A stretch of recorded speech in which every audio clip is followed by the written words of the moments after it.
പാറമേക്കാവിൽ കുടികൊള്ളും ഭഗവതി പവിത്രകാരിണി പരബ്രഹ്മരൂപിണി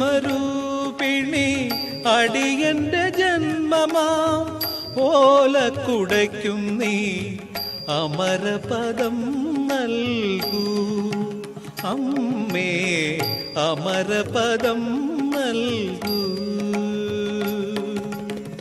പാറമേക്കാവിൽ കുടികൊള്ളും ഭഗവതി പവിത്രകാരിണി പരബ്രഹ്മരൂപിണി അടിയന്റെ ജന്മമാം ഓലക്കുടയ്ക്കും നീ അമരപദം നൽകൂ.